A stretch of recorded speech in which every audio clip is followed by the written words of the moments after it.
আসসালামু আলাইকুম। প্রিয় ভাই বোন আমার, জীবনে সবাই টাকার জন্য পরিশ্রম করে থাকে। জীবনে টাকা ছাড়া কোনো মূল্যই থাকে না। অনেক সময় এমন হয়ে থাকে টাকার জন্য নিজের লোক, নিজের আপনজন পর হয়ে যায়। পৃথিবীতে যার টাকা নেই, দুনিয়ায় তার মতো হতভাগ্য আর কেউ নেই। একটা কুকুরের যে দাম থাকে, চিড়িয়াখানায় একটা পশুর যে মূল্য থাকে, কিন্তু মানুষের কাছে অর্থ বা টাকা ছাড়া কোনো মূল্য থাকে না।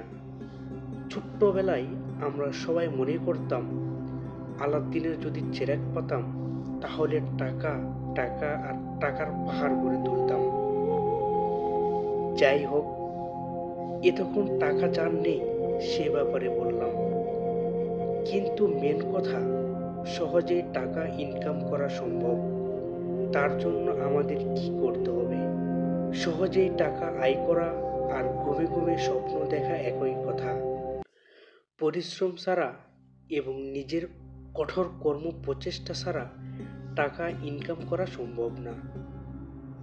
প্রিয় ভাই আমার, সবাই টাকাকেই ভালোবাসি, কিন্তু কাজকে কেউ ভালোবাসি না। আমরা সবাই স্বপ্ন দেখি সহজে টাকা আসবে কিভাবে, আর কোটি কোটি টাকার মালিক হয়ে যাব। কোটি টাকার মালিক হওয়া সম্ভব যদি আপনার ইচ্ছা শক্তি থাকে। ইচ্ছা শক্তি না থাকলে কখনো টাকা ইনকাম করা সম্ভব না। টাকা ইনকাম করার জন্য সবথেকে বেশি প্রয়োজন নিজের ইচ্ছা শক্তি। মহান আল্লাহর প্রতি ভরসা রাখতে হবে এবং নিজের সর্বোচ্চ চেষ্টা করতে হবে। আপনার চেষ্টা আর কর্ম প্রচেষ্টা দ্বারাই দুনিয়া জয় করা সম্ভব। নিজের জীবন একটাই, আর সেটাকে সুন্দর করে সাজানোর দায়িত্বও আপনার। যদি আপনি অবহেলা করে সময় নষ্ট করেন তাহলে আপনি হেরে যাবেন। কর্ম যেমনই হোক, অবহেলা করা ঠিক নয়। নিজের ইচ্ছা শক্তিকে কাজে লাগানোর চেষ্টা করুন, ইনশাল্লাহ সফলতা আসবেই। জিতলেও খেলে যাবেন, হারলেও খেলে যাবেন, তাহলে আপনি কোনোদিনও হারবেন না। যেদিন আপনি খেলাটা ছেড়ে দিবেন ওই দিনই মূলত আপনি প্রকৃত হেরে যাবেন।